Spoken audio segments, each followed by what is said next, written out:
Good afternoon, everybody. Happy Monday. I don't have anything off the top, so I see our friend is tardy. So, Sean, go ahead. Sure. I guess a few places to start, but Russia. Vladimir Putin has won, according to Russian officials, a very resounding victory.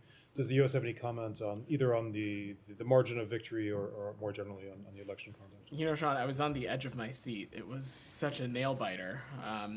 No, look, in all seriousness, to be very clear, the Russian people deserve a free and fair election and the ability to choose among a group of candidates representing a diverse set of views. Russians, like everyone else, deserve access to impartial information to help them choose the leadership that they so desire and help them determine the future of their country. And that was clearly not the case in these elections, which were neither free nor fair. And as you all know, the Kremlin has imprisoned political opponents and prevented others from running. They've denied anti-war candidates, among other things. And as you also all know, that leading Kremlin critic Alexei Navalny recently died in custody following years of harassment, abuse, and imprisonment. So this election occurred in an environment of intense repression and imprisonment, and ultimately, though Vladimir Putin is likely to remain the president of Russia, though recognizing that is certainly not any excuse for his autocracy. Just the last person, recognizing that is not an excuse, like recognizing he's recognizing that it is likely that he is going to remain president of the Russian Federation. Sure. I mean, some in the dissident community have been saying that the United States should hold off of formally recognizing the victory in whatever shape that means. I mean, does the United States recognize that he is reelected? Obviously, he is president of Russia, but is the United States recognizing the results? Well, Sean, it certainly was an undemocratic process, and I think it is safe to say that there certainly won't be any congratulatory calls coming from the United States of America. But like I said, he is likely to remain the president of Russia, but that does not excuse him of his autocracy. Sorry, what does it mean he's likely to remain the president of Russia? He will remain the president of Russia. Well, why do you keep saying likely? You've said it like 4 times now. He's going to remain the president of Russia. But again, I think the bigger point here, Matt, is that, as I said, this was an incredibly undemocratic process, and certainly him being president of Russia does not excuse him of his autocracy. I'm Do you sorry. want coming back to you? Well, I was late, so I don't know. Have you done other subjects, or No, we just walked in. All right. I have other subjects, but since I was late, I'll let others go first. In the spirit of politeness and democracy. Anything else? Well, okay. Before we pivot away to a different topic, I will go back to the Associated Press in case, unless anybody else has elections on Russia, which is the last thing we were talking about. Okay, so go ahead. Well, I have questions on Haiti, but I also have questions on Niger. So let's just start with Haiti. What's the latest situation with the evacuation flights? So some of you we were in touch with about this over this weekend, but on Sunday, March 17th, the department facilitated the safe departure of over 30 American citizens on a U.S. government charter flight from Cap-Haïtien, Haiti to Miami International Airport. As you all know, that the Haiti has been at a level 4 do not travel state since March of 2020. U.S. citizens should not travel to Haiti, and those in Haiti should depart immediately using commercial or other private transportation options when available and safe to do so. Well, okay, but are there more flights planned? This is we're taking this process step by step, Matt. This is a fluid and quickly evolving situation on the ground. We are continually staying in touch with American citizens and those who may either be interested in hearing from embassy operations or interested in potential assistance in departing, and we'll be in touch with them should additional measures materialize. But I don't have any updates to offer at this moment right now. And then on the political situation and the agreement that the secretary helped broker last week, beginning of last week. So it is. It is not hyperbole to say that this is one of the most dire humanitarian situations in the world. Um, Gang violence continues to make the security situation in Haiti untenable, and it is a region that demands our attention and action.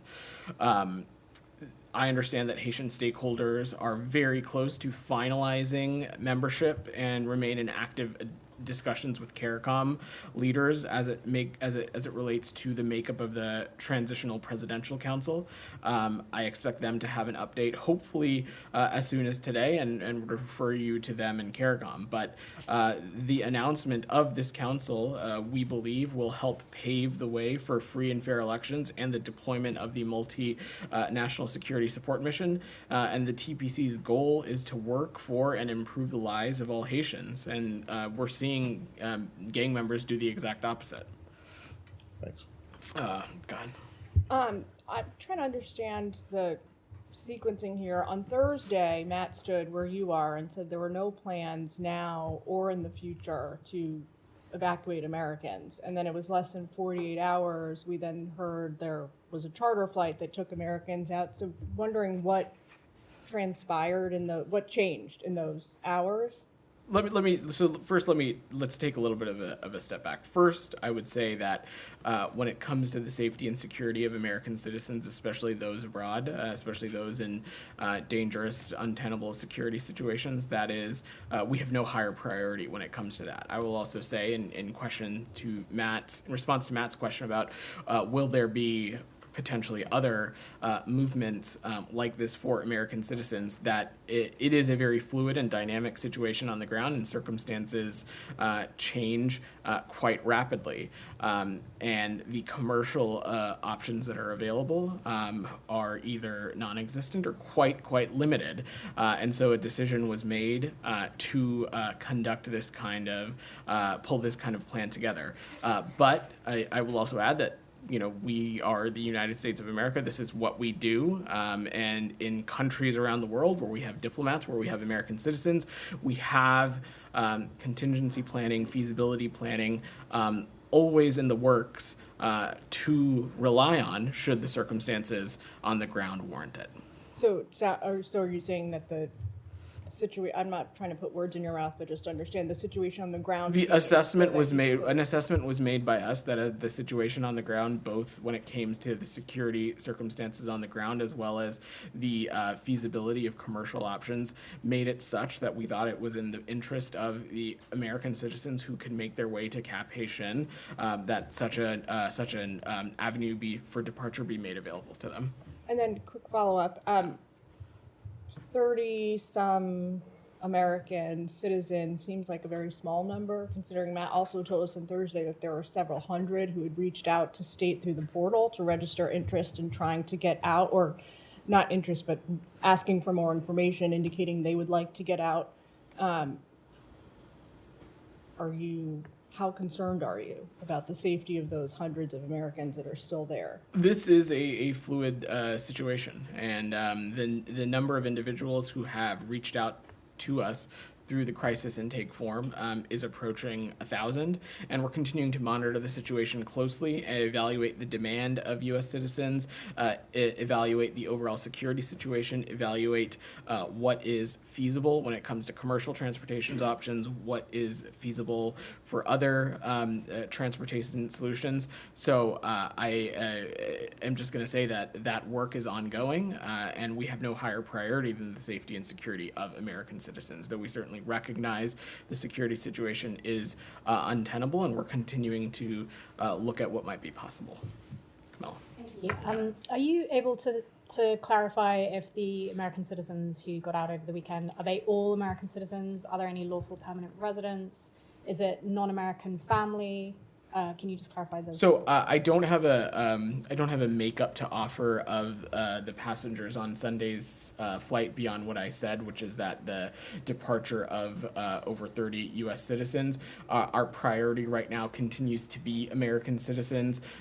We will take a look at individuals of other categories based on availability, resources, demand signals, and things like that. But right now, our priority continues to be American citizens. And can you say if most of the Americans who have signed up to the crisis intake form, you're saying that this is approaching 1,000. Are they mostly in Port-au-Prince? Can you give an idea on location? I'm not in a place to offer that kind of breakdown. I think an important thing to remember, Camilla, is that when people register with our crisis intake form, it is for a variety of reasons. Many, we assume, are in a circumstance where they are ready to fully depart the country per se. Others may be more interested in just getting status updates, getting information on what avenues might be available to them. It is hard to paint this entire population with a single stroke. And can you one more? Can you just clarify on? There's been reports about Guantanamo Bay and its possible usage in this crisis in Haiti. Are there any state offices, departmental offices based in Gitmo at the moment? Not to my knowledge, and I think the Department of Homeland Security may be happy to speak to you about any contingency planning that they are doing as it relates to potential migration activities. I will just note that from our perch and vantage point, irregular migration levels in the Caribbean continue to be low, but in terms of any planning that is underway, I'm sure my colleagues at DHS would be happy to speak to you. Staying with the front, Simon, anything? If we're staying on Haiti, then we can go elsewhere. Okay. Anything else on Haiti before we Or we can switch. Nick, you look like you were about to put your hand up. Haiti? No? You're good? All right. Can we On talk- Haiti? No. Okay, then I'm Can going we to go to talk Simon. Gaza I'll then? come to you, side. I promise. Yeah, I wondered if on Gaza we could get your response to the IPC, the Integrated Food Security Phase Classification Assessment. Basically saying it's already the situation, food shortages in the Gaza Strip have already exceeded famine levels. Mass death is now imminent, and basically the UN says a ceasefire immediately is needed to avert this. Is that something that, given the severity that's laid out in this report, that the US might consider? So first, I just want to say we have seen this alarming and heart-wrenching report, and it is quite stark. There are children who are starving, that are malnourished as a result of the fact that humanitarian assistance can't get to them. And that is why we believe so strongly that everything must be done to scale up the delivery of humanitarian assistance. We believe sustained humanitarian assistance is required. Unhindered land convoys, we think, are irreplaceable when it comes to the ability to reach people wherever they are across Gaza, in addition to the additive and supplemental efforts of delivery of food via maritime routes and airdrops. I don't have any new policy to announce, Simon. You've heard the Secretary say pretty clearly that we are for a ceasefire, but one that is coupled with the release of the hostages, and one that allows some space for continued diplomacy and deliberations for broader peace and security in the region. You mentioned unhindered land convoys. So is it correct that Israel is hindering the flow of aid across the land border? That's not at all what I was saying, meaning to imply. The point that I'm making is that the amount of aid that has been entering Gaza up to we continue to need more, and this report is pretty stark in its assessment of how much more is needed. But we continue to see progress in that space. I will say over the weekend, the World Food Programme's 96th Gate convoy successfully delivered aid into Gaza. 18 trucks were able to enter the north without any incident, were able to offload at their planned destinations without any looting.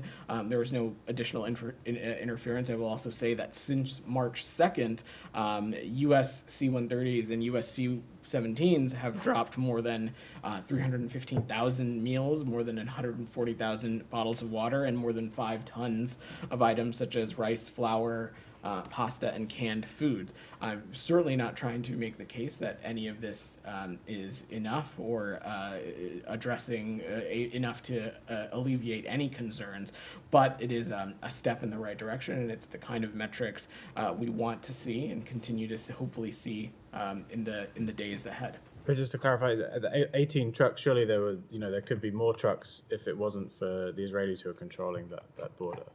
Again, this is not you've heard me say this before, this is not a border that the United States controls, and Israel has legitimate security concerns, and we're respectful of appropriate steps that need to be taken for assessing security for anything that might be entering Gaza. But we also continue to believe that more can be done expeditiously, more can be done rapidly, and overall more steps can be taken to allow the entrance of aid to help alleviate the dire humanitarian crisis in Gaza. So sorry, I'll hand over in a second, but this 96th gate, there was this one load of trucks that went through. Is that now like a regular crossing that trucks will be going through? That's our every hope. day? That's our hope. That's not for me to speak to from up here. I sort of just offer this metric to you as an assessment. But our hope is that the avenues that exist for humanitarian aid to flow into Gaza, all of them, these gates, airdrops, and so heavy, that all of them be pursued aggressively so as to help alleviate the humanitarian crisis in Gaza right now. Sorry, Vinod, can I just say, Yeah. you mentioned that one of the things that you were dropping was pasta. Are those part of MREs, or are you dropping, when you drop the pasta, are you dropping enough clean water so it can be cooked? I don't have a technical breakdown of the kits, Matt. I just have 5 tons of food items that include rice, flour, pasta, and canned food. But I'm happy to. I'm sure USAID would be happy to Okay. check with you. Thank you. It's likely that they may already be ready to eat meals and already cooked. So have you.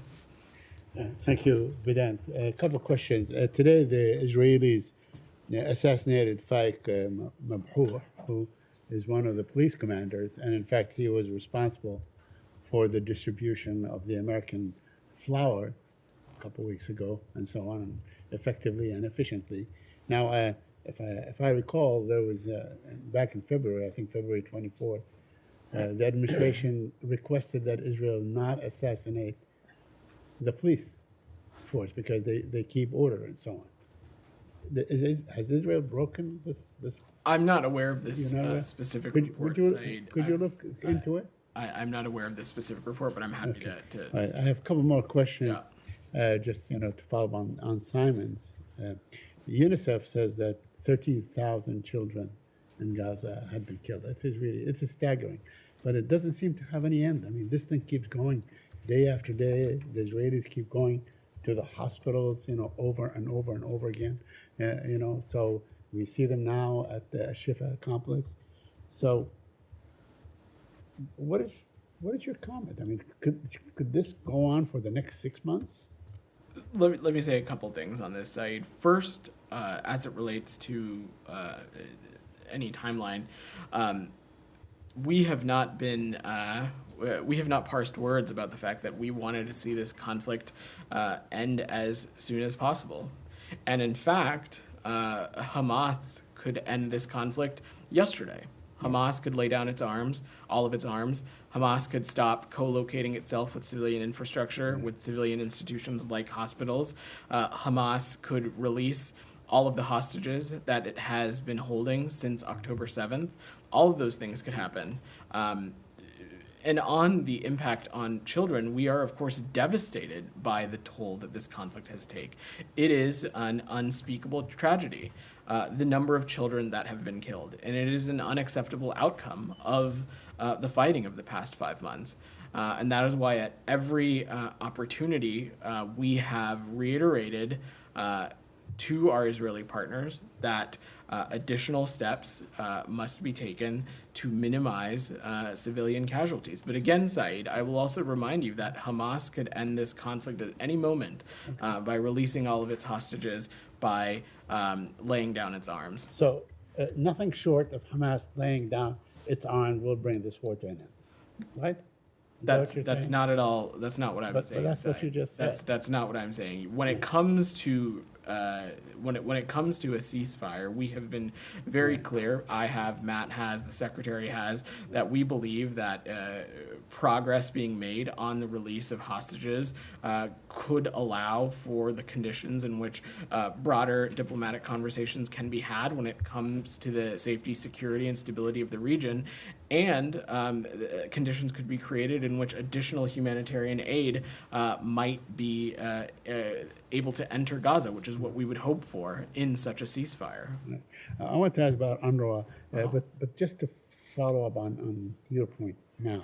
I mean, are there any indications, has there been any assessment that Hamas is about to lay down its arms, that it's reaching the very end where they could say, cry uncle and say, that's it, we're done? You've seen the secretary and others speak pretty clearly that we believe some kind of deal as it relates to the release of hostages and progress in other areas continues to be possible, and it's something that we're continuing to work towards. Yeah, but just to remind you that last Monday, the intelligence chiefs, all of them said that, Hamas is not about to lay down its arms, so this war can go on. Again, Zaid, this is something that we're going to continue to work towards. Okay, one last question on UNRWA. Yesterday, Senator Chris Van Hollen called the claims against UNRWA as flat out lies, unquote. Are you in touch, first of all, with the senator? You looked at what he based his assessment on. Are you changing your position on UNRWA and the investigation and so on? Because it seems that all the Europeans, all your allies, Australia, Canada, all of them are saying there is no evidence that UNRWA was involved in any way, shape, or form. Said, I will let the senator clarify or expand on any of his comments. I will just say that we found the allegations that were made against certain UNRWA employees to be credible and to be legitimate, and that is why we continue to be focused on this ongoing investigation. And as Secretary Blinken has said, it is important that these allegations are thoroughly investigated, that there's clear accountability, and that necessary measures are put in place so it doesn't happen again. We believe that the United Nations recognizes this, which is why we welcome the fast launch of an investigation and an independent review to look at some of these issues, and we look forward to the result. I will also say, though, Saeed, we agree that UNRWA plays a critical role in providing life-saving assistance to Palestinians in Gaza across the region, including essential food, essential medicine, shelter, and other vital humanitarian support. And lastly, on our partners and allies in other countries, these are sovereign decisions for those countries to make when it comes to the support that they are in a place to provision or not. Yeah, sure, go ahead. The head of UNRWA today, Philippe Lazzarini, said that he was denied entry into Gaza by Israel.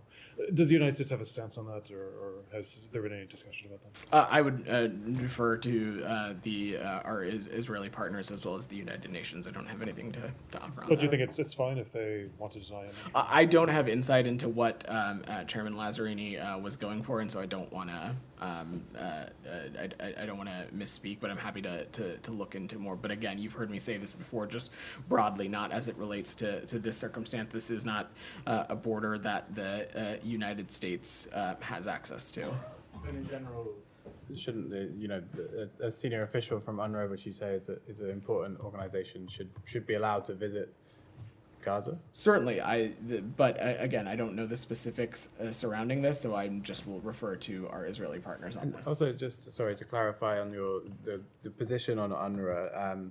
I think when the allegations first came out, the secretary said these allegations are credible in terms of, I think we're talking about 12 UNRWA staff who may have taken part in October 7th, right? That's one kind of allegation. I think there's a broader allegation that Hamas is a proxy for, UNRWA is a proxy for Hamas. Does the U.S. have, regardless of that's not an assessment that we share. It's not an assessment that we that's not an assessment that you've seen us speak to or share. What we're talking about when I talk about these ongoing investigations is this specific circumstance around the subset of employees that you're referring to. Michelle. Yeah, have you received any plan from Israel regarding entering Rafah, especially that the Prime Minister has confirmed during the weekend that they will be entering Rafah soon and they will be moving the people out of the area? We have not seen any details to that plan, and we have been clear at the highest levels that Israel cannot and should not proceed with a full-scale military operation in Rafah without a credible and implementable plan for ensuring the safety and support for more than the 1 million people sheltering there. So no, we have not seen the details of that plan. The government of Israel has said that they will implement a humanitarian assistance plan. They've said that publicly, but we have not seen anything yet. So, sorry, when you say you've been clear that Israel cannot and should not start a Rafah operation. What does that mean, cannot? I mean, of course they can, right? What do you mean, Matt? Well, you say that they cannot and should not start an operation in Rafah without this plan, but I don't understand your use of the word cannot. Certainly, because yes. I will just, to take a step back, if there's a plan or course, not, they can do it. Right? Let me just say that, again, Israel, of course, is a sovereign country. I say cannot as a turn of words to express our dire and immense concern about any kind of I amending. get that, but I mean, it's not an issue of can, it's an issue of whether they should or not. Correct. Okay. I will also just note, though, Matt, even in the, if we're going to parse on the specific of the words, Well, even in you were the one who can- used it, not No, me. I mean, I just to say that even in the, if we're focusing on the can of it all, there continues to be a lot that needs to be dealt with in the context of Rafah. One, you've heard us say this before, more than 1 million people are sheltering there. Rafah as a region overall is a conduit for entry of humanitarian aid. It's also a conduit for departure of foreign nationals. So without a serious, credible plan that addresses all of this stuff, I think it would be very difficult to conduct something like this. So perhaps they cannot even do something like this without a credible plan. Can well, Can I just follow up on Matt? Sorry. Because last week, the top Israeli commander, military commander, talked about something like 3 islands. He called them human islands and so on, for moving 1.4 million people. Now, could this look anything other than like a concentration camp in your view? Is that a map? Is that a plan that you may have looked at? Said, let me just be very clear about this, so there's no question. When we're talking about any kind of humanitarian plan as it comes to Rafah, or plans that address how to ensure that the 1 million people sheltering there are not impacted by any violence or military activity, there is no part of that in which we claim to mean that would involve forcible movement of these people in Gaza, these people who might be sheltering in Rafah. I would just say broadly that anything like that would, one, need to be voluntary. Two, I've not seen the specifics of that plan, so I unfortunately can't comment on that. But both in the context of our broader vision for the region, but both in terms of dealing with this immediate issue, there should be no forcible movement or displacement of the Palestinian people. Go ahead. I'll stay also in Gaza. Last evening, our colleague, our correspondent, was arrested by ADF in Al Shifa complex outskirts. He was wearing his vest, his helmet, he has his equipment with him. He was beaten, stripped, and got his equipment destroyed. This is, the IDF clearly saw that he's a journalist with his equipment, and this didn't stop them. And just add him to a long list of journalists that have been either killed, injured, or detained by the Israeli forces. Do you have any comments? We're aware of those reports, and we've asked the government of Israel for more information. But in general, we have been very clear that journalists play a vital role, and that no journalist should be targeted in order to silence their voices in this conflict or any other. And the circumstances are as such in Gaza, where we believe the journalism and the voices of journalists is more important than ever. But again, as it relates to this specific situation, we've asked for more information, but I don't have any other specific comment on that. And about Al Shifa Hospital, the ongoing operation, because the arresting happened right before this operation started, and that led us to believe that it is a way to black out what's going on in Al Shifa complex. Did you hear from your Israeli partners why they are targeting this hospital? So I'm not going to speak to specific military tactics or assessments or operations from up here.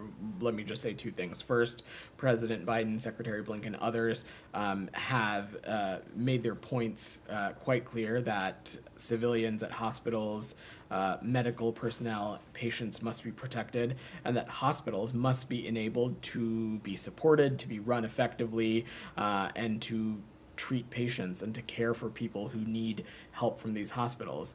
I will also just note, though, that there is plenty of open source information out there that indicate Hamas's use of many different kinds of civilian institutions, including hospitals, to store weapons, to function as command and control centers, to house its fighters. There also is information that Hamas and Palestinian Islamic Jihad use some hospitals in the Gaza Strip, including Al-Shifa, and tunnels underneath to conceal and support their military operations and potentially hold hostages. So I'd refer you to the IDF to speak more to their specific operations. Alex, go ahead. Thank you, Benon. On this or another topic? Moving to Russia, if I may. I think other people got questions on this, Please so I'll come come back to you. In the region, unless someone still has anything on Gaza specifically. Go ahead, Ryan. Follow up on what they're asking about UNRWA. When you originally talked about the allegations against the 12 staff, you had said that UNRWA itself was the one that forwarded those allegations along. You said that you found them credible, but since then, UNRWA itself has said that its staff were tortured by Israel in order to get some of those confessions extracted. Does that change your view of the evidence that was presented by Israel? And if UNRWA was credible enough for you to believe the allegations the first time, is UNRWA credible enough when they make an allegation of torture against its staff? I've not seen that reporting, Ryan, but I will just note that we continue to find the allegations that were laid out a number of months ago to be credible, and we also welcome the swiftness at which UNRWA informed not just the United States but others about this, but also the swiftness in which the United Nations launched its own investigation mechanism and its own independent review, and we look forward to seeing those results. And to echo Secretary Blinken, we want these allegations thoroughly investigated so that there is clear accountability and measures put in place so this doesn't happen again. We want all this to happen because we believe very strongly that UNRWA plays a critical role in producing life-saving assistance in the region, not just in Gaza, but the broader Middle East as well. They are vital players when it comes to food, medicine, shelter, and other humanitarian support. Your position, which is in opposition, as they said, to so many allies around the world, has encouraged Congress to move forward with a ban. There's now an agreement between some Democrats and some Republicans to continue the ban, I think, throughout the rest of the year. Is that something that the State Department would support, tying the State Department's hands even if the report comes back? You've heard me talk about this before broadly when it comes to the supplemental bill that is being negotiated in Congress. These are active and ongoing things that are happening, so I'm not going to go down a rabbit hole too much. But broadly, we support the contours of this supplemental bill. We believe that it is vital for what is required to support our Ukrainian partners, to support our Israeli partners. There's also funding in that supplemental bill for humanitarian aid, including a significant portion for Gaza. So these conversations are going to continue to happen, and I will let those the bill take more concrete shape. Anything else on Gaza before we move it? Anybody's got other. What's that? I have one on Honduras, but if that. Well, I'll try and come back to you if I can. DR, go ahead. Thank you, Benon. Yeah. One question on the Kurdistan region election. The Kurdistan region long delayed election, which was scheduled to be held in June 10. But today, the Kurdistan ruling party, KDP, announced that they will not participate in that election, and they said that the Iraqi top court is trying to imposing an illegal and unconstitutional election in the Kurdistan region, which is not acceptable for them. And this may result in further delay in that election. Do you have any comment and reaction to that? And does the United States willing to engage with the parties in the region to bring a solution to that matter? We've seen the KDP Politburo statement that they will boycott the upcoming Iraqi Kurdistan parliament elections. We're concerned by the KDP's announcement. Our consistent position has been to support the conduct of and the full participation in free, fair, transparent, and credible elections. We also understand that many of the concerns raised by Iraqi Kurds with respect to recent decisions made by the federal institutions, but we don't think that boycotting these elections will serve the interests of the IKR, the Kurdish people, or Iraq in general.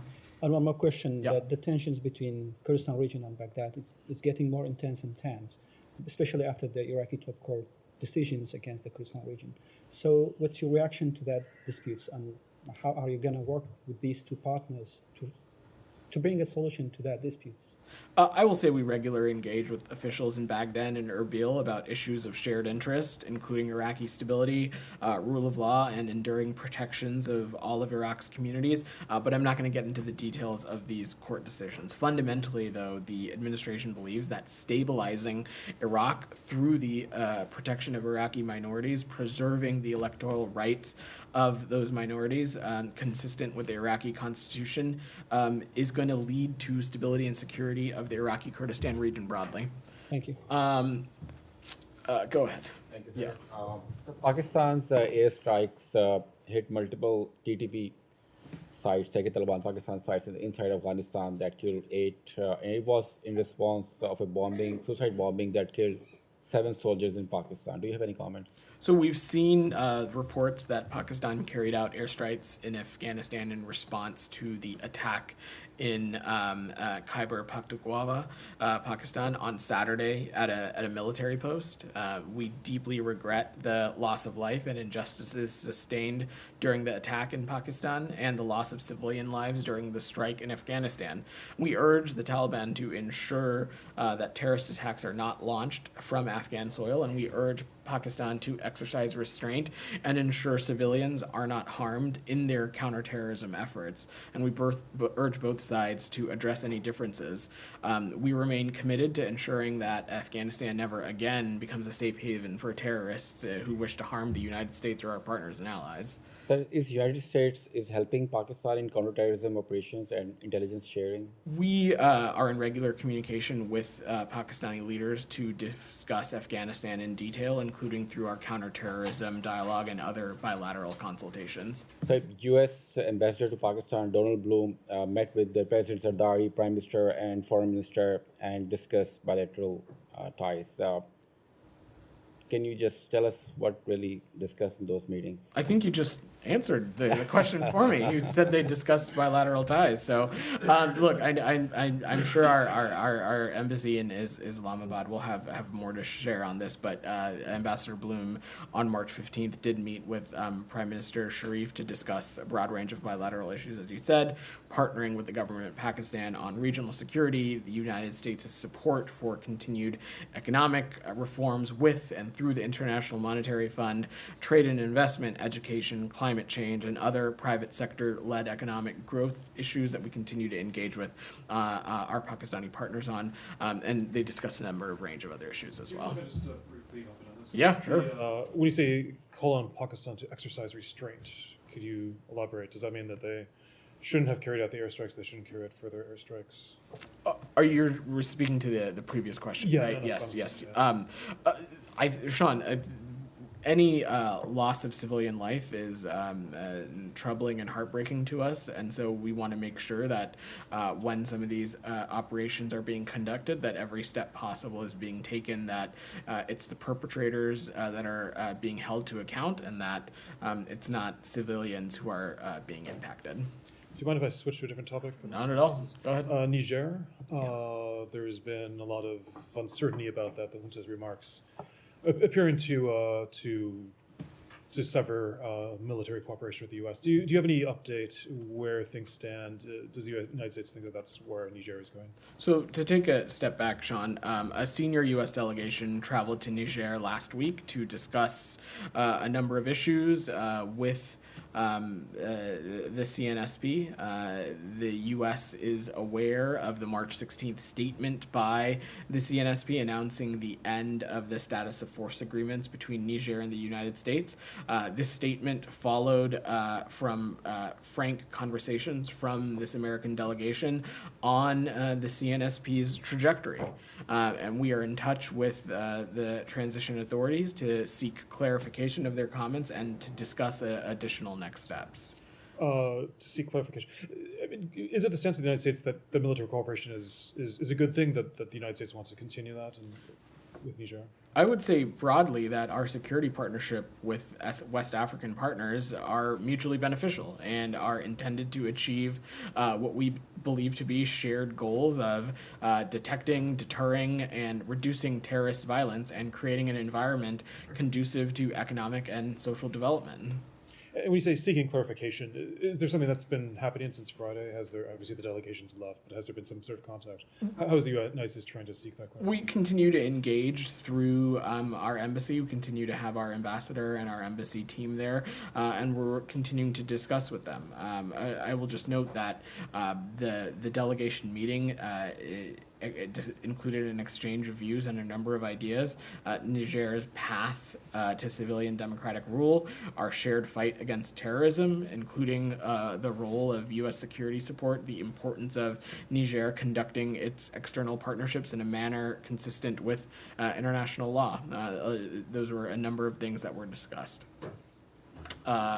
Nick, you've had your patiently hand up. I'll come to you, Alex, I promise. Different topic. There are some rumblings on the Hill and elsewhere about Chilean criminals using the visa waiver program to come to the United States, and commit organized crime.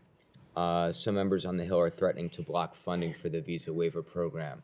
Are you familiar with this issue, and do you have any comments on it?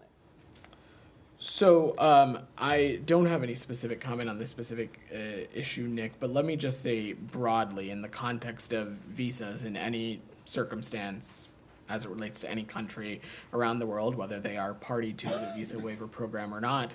A visa allows a foreign national to travel to a U.S. port of entry and request permission to enter the United States. But the visa does not guarantee entry into the United States. U.S. Customs and Border Protection officials at ports of entry have broad statutory authority to conduct inspections and permit or deny admission to the United States in accordance with U.S. immigration law.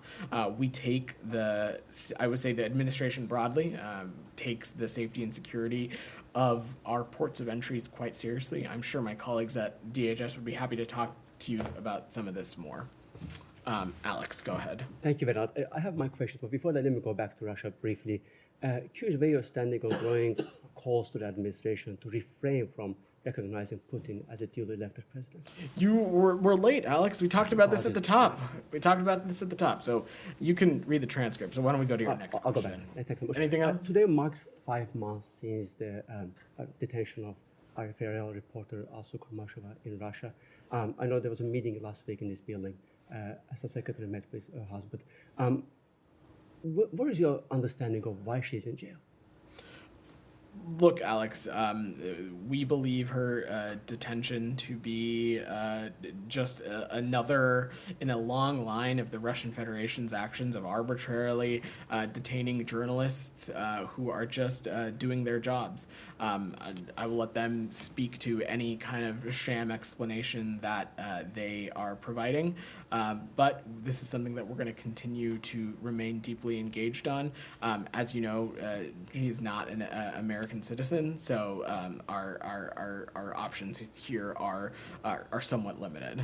You meant she is an American citizen. Sorry, she's a dual citizen. She is a dual citizen, and therefore our ability to engage through appropriate consular channels are limited, because this is something that the Russian Federation often does when it is detaining dual nationals. Just so we understand, Clay, is that a reason to why the administration hasn't recognized her at the arrest as a detention as wrongfully yet? Alex, there's a number of factors that go into these kinds of assessments, and I'm not going to speak to that deliberative process in specificity. What we don't hear from you is urgency. 5 months in, the Russian authorities have never allowed her to talk to her two daughters, her husband. Why is it taking this long?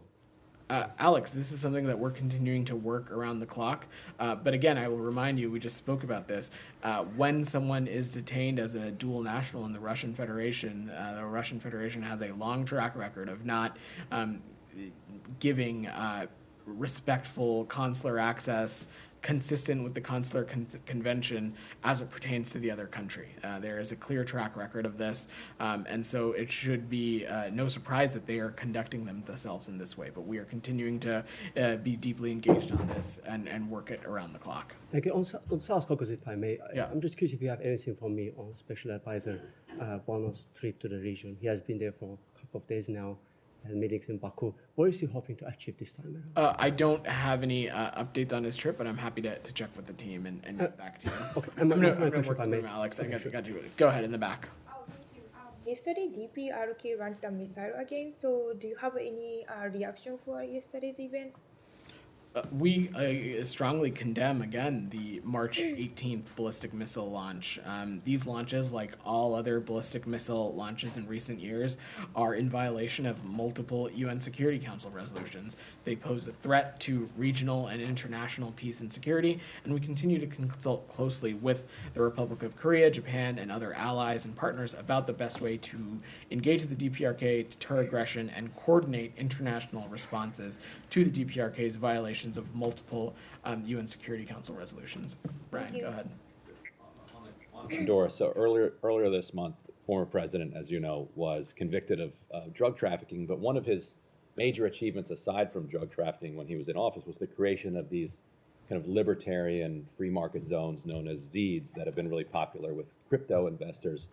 But just I think last week, President Castro withdrew from the World Bank's settlement court in order to kind of fend off this $11 billion attack by these crypto investors on Honduras. $11 billion would be about a third of Honduras's entire budget. Now, you've been pressured by some senators to kind of support these libertarian zones that are used by the crypto utopians, and some senators have asked you to support Honduran sovereignty and democracy instead.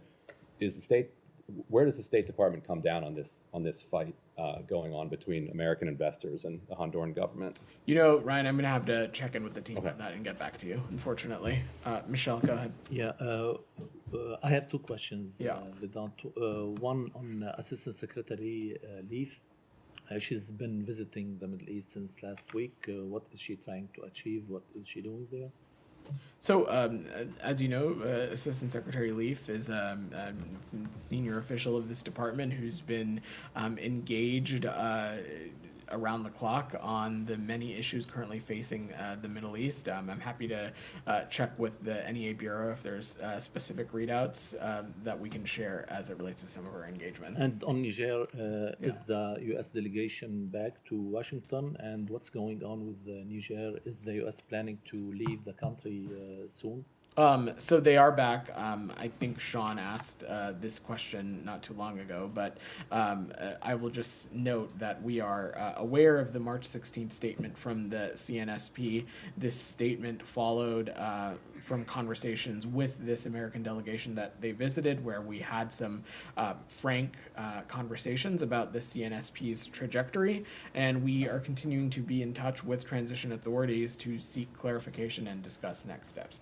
Simon? Any plans to leave very soon? This is one of the things that we continue to be discussing with them and discussing next steps. I will just say, as I said to Sean, we believe our security partnerships in West Africa are mutually beneficial, and they are intended to achieve, I should say, what we think to be shared goals of detecting, deterring, and reducing terrorist violence.